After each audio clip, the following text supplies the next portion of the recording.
जी हाँ, नमस्कार। Newsletter with Rakesh Ranjan में आपका स्वागत है। रूसी राष्ट्रपति पुतिन की तानाशाही के मुखर विरोधी रहे एलेक्सी नवेल्नी की रूस की एक जेल में रहस्यमयी मौत हो गई, महज 48 वर्ष की उम्र में। रूस की विपक्षी राजनीति के लिए यह एक बड़ी घटना थी, लेकिन रूसी मीडिया ने इसे ऐसी कवरेज दी जैसे अपने देश के अखबारों के आंचलिक पन्नों के किसी कोने में खबर नजर आती है, सड़क हादसे में साइकिल सवार की मौत। तो पुराने पत्रकार और फिलवक्त पाटलिपुत्रा यूनिवर्सिटी में एसोसिएट प्रोफेसर हेमंत कुमार झा लिखते हैं कि दुनिया ने इस मौत का संज्ञान लिया। अंतर्राष्ट्रीय स्तर के ख्याति प्राप्त अखबारों में इस पर विशेष तौर पर आलेख प्रकाशित हुए। कई विशेषज्ञों ने इसे राजनीतिक हत्या की संज्ञा दी, लेकिन रूस के टीवी चैनलों ने अपनी न्यूज बुलेटिन के अंत में बेहद तटस्थ स्वरों में एक लाइन में उनकी मौत की खबर दी, जो फर्जीवाड़े के आरोप में जेल में बंद थे।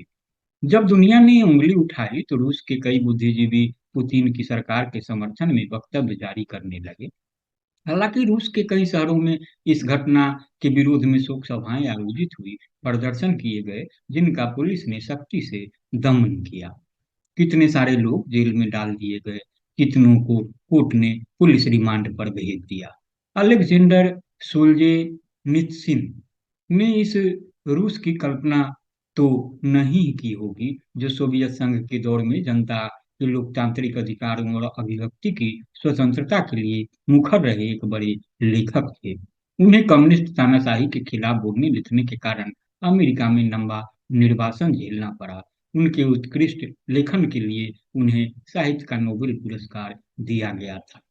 सोवियत पराभव और विखंडन के बाद वे रूस लौटे, लेकिन जल्दी ही नए रूस से भी उनका मोह भंग होने लगा। एक सार्वजनिक व्याख्यान में उन्होंने अपनी निराशा व्यक्त करते हुए यह ऐतिहासिक वक्तव्य दिया था: रोटी मौलिक जरूरत है, लेकिन अगर हम मनुष्य हैं तो हमें विचारों और अभिव्यक्ति की स्वतंत्रता भी चाहिए। हमें ऐसे बुद्धिजीवियों की बहुत जरूरत है जो देश की राजनीतिक संस्कृति को मनुष्यता और नागरिक अधिकारों के साथ देख सके, उन्हें मुखर समर्थन दे सके। जिस देश और समाज के बुद्धिजीवी सत्ता का विश्लेषण करने में साहस और ईमानदारी से काम नहीं लेंगे, उनका उसका नैतिक पतन दूर नहीं रह जाएगा। फिर अलग तरह की तानाशाहियों से हम मुकाबिल होंगे, जो जनता के हितों को कुछ चंद मुट्ठियों में कैद कर देंगे।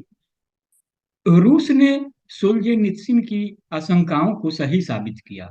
सोवियत विघटन के बाद जर्जर और बेहाल रूस वाया एल्त्सिन पुतिन के दौर में पहुंचा। देश ने धीरे धीरे आर्थिक स्थायित्व हासिल किया, सामरिक आधार तो था ही, पुतिन ने उसे नई आक्रामकता और विस्तार दिया। वे नए नायक बनकर उभरे। इस नायकत्व ने पुतिन में अहंकार पैदा किया, आत्ममुखता पैदा की और सत्ता में इन किन प्रकार बने रहने की लिप्सा जगाई।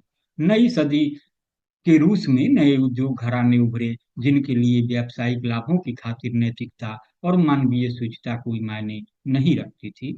वे पुतिन के बन गए, पुतिन उनके हो गए। फिर तो कभी वे राष्ट्रपति बने, कभी प्रधानमंत्री।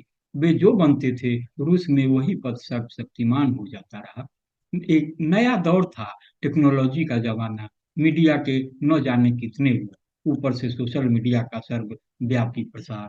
कितना भी प्रतिबंधित करो, कभी इधर से तो कभी उधर से सूचनाओं और विचारों का कोई झोंका आ ही जाता, जो प्रतिरोध की भावनाओं को बल दे सकता था।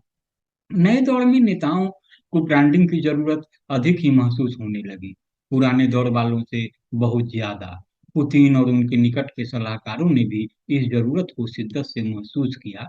फिर तो एक से एक कंपनियों की लाइन लग गई जो पुतिन के लिए एक से एक पेशकश के साथ खड़े थे: हम आपकी छवि ऐसी बना देंगे जो आपको देश का पर्याय बना देगी। करोड़ों डॉलर बोले तो रूबल झोंके जाने लगे हार मांस के उस नस्वर जीव की छवि के निर्माण के लिए। सर्वत्र पुतिन ही पुतिन, रूस के पुराने वाले वैभव को लौटाने का और नया रूस बनाने का संकल्प दोहराते हुए, तिहराते हुए। देश के शहरों में बड़े बड़े होर्डिंग पर पुतिन ही पुतिन, टीवी पर पुतिन, रेडियो पर पुतिन, अखबारों के पहले पन्नों पर पुतिन, न्यूज में पुतिन, व्यूज में पुतिन। टीवी के न्यूज एंकर्स खास तौर पर प्रशिक्षित किए जाने लगे कि वे पुतिन से जुड़ी खबरों को कैसे संप्रेषित करेंगे कि व्यूअर्स निहाल हो जाए अपने नेता पर। उन्हें देश में हरा ही हरा नजर आए, भले ही अपने किचन में सूखी रोटी से अधिक कुछ और खास न हो।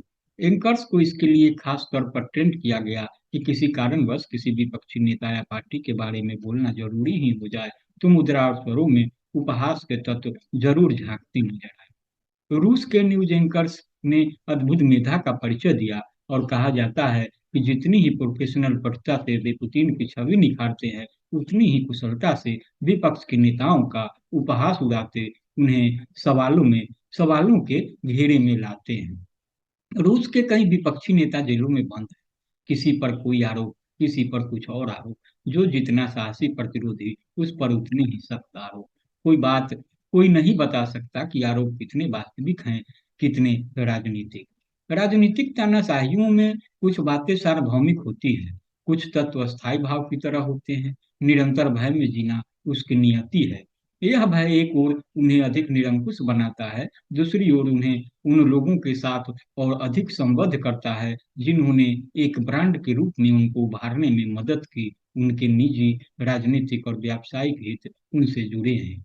पुतिन के सहयोगी समर्थक कारपोरेट घरानों की बढ़ती संपन्नता की रूस में ही नहीं, दुनिया में तूती बोल रही है। कुछ खास कारपोरेट घरानों पर आरोप है कि पुतिन के समर्थन सहयोग के एवज में वे देश के संसाधनों पर अपना कब्जा बढ़ाते गए हैं।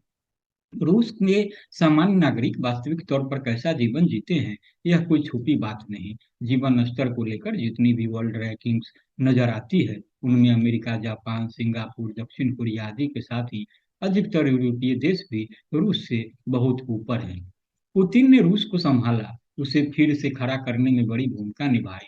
उन्होंने आत्मविश्वास खो चुके देश में नए विश्वास का संचार किया, लेकिन उनके दौर ने रूस में भयानक रूप से बढ़ती आर्थिक असमानता देखी, नागरिक अधिकारों के दमन का नया दौर देखा, बाजार का, कारपोरेट का सत्ता संरक्षित नाजायज कब्जा देखा, क्या-क्या नहीं देखा। पुतिन तो फिर भी रूस को बुरे दौर से एक हद तक संभालने के लिए याद किए जाएंगे, लेकिन कितने महामानव तो ऐसे हैं जो अपने देशों के लिए असल में संकट साबित हुए, लेकिन उन्हें देश का पर्याय बताने की अनथक कोशिशें चलती रही। इस तरह की राजनीतिक षड्यंत्र, इस सरकार को गिराओ, उस सरकार को बनाओ, इसे जेल भेजो, उसे अपने में मिलाकर उस पर लगे आरोपों पर मिट्टी डाल दो। यानी कोई कानूनी नैतिकता, न राजनीतिक मानदंडों का न्यूनतम पालन, न लोकतांत्रिक मान्यताओं का कोई सम्मान। प्रायोजित न्यूज चैनलों पर प्रोफेशनली ट्रेंड न्यूज एंकर्स की जमात अनवरत ब्रांडिंग में लगी हुई, एक से एक स्टाइलिश एंकरानियां नेता और देश को पर्याय बनाने में लगी हुई, टीवी स्क्रीन पर सेना के शौर्य का ग्लैमराइज्ड तरीके से विवरण देती, बड़ी ही सफाई और वाकपटुता से नेता और सेना के शौर्य को आपस में गड्ढमड्ढ करती। कारपोरेट का और कारपोरेट अपने हितों में अंधे। मीडिया की आत्मा को मारकर नए दौर का मीडिया अस्तित्व में आया। अक्सर लगती गर्द और कालिखों से नेता को रोज धो पोछ कर स्क्रीन पर चमकाना, विपक्षियों की लानत मलामत करना। सोशल मीडिया में माहौल बनाए रखने, नए नए माहौल का सृजन करने में लगे न जाने कितने लोग। ब्रांड की कैद में घिरे नेता की चमक बढ़ती गई, बाजार पर खास लोगों का कब्जा बढ़ता गया। अब ब्रांडिंग का जलवा देखना समझना हो तो पेप्सी और कोका कोला को ही देखे, जिनके बारे में दुनिया भर के आहार विशेषज्ञ चेतावनी देते रहे कि यह संकट है, लेकिन उन कंपनियों ने भारत जैसे विशाल बाजार में आकर गंध मचा ही दी। कौन सुपरस्टार, कौन क्रिकेट स्टार, कितने कितने स्टार उसकी मार्केटिंग एजेंट बन करोड़ों कमाते रहे और पब्लिक उस मीठे जहर की घूंट लेती नकल में धुराती रही। पेप्सी, आहा। पुतिन को संभल कर, अधिक बिखरा कर, गिर कर दृश्य से ओझल होंगे एक दिन। कितने महामानव तो ऐसे हैं जिन्होंने संभाला क्या, इस पर तो बहस है, लेकिन बिखराया क्या, गिराया क्या, यह सब देख रहे हैं। न्यूज चैनलों के सामने कुत्ते हर्षित होते, भक्त जन भी। अंतर यही है कि बड़े ही जतन से गढ़ी गई उनकी चेतना उन्हें इन बिखरावों, इन गिरावटों पर कूदने और हर्षित होने लायक ही बनाकर छोड़ती है। तो आप इसे संजीदगी से सुने और गुने। मेरा आग्रह होगा कि इसे शेयर भी करें और कमेंट भी अवश्य दें। अगर आपने अब तक newsletter with Rakesh Ranjan को सब्सक्राइब नहीं किया है तो सब्सक्राइब भी करें। नमस्कार।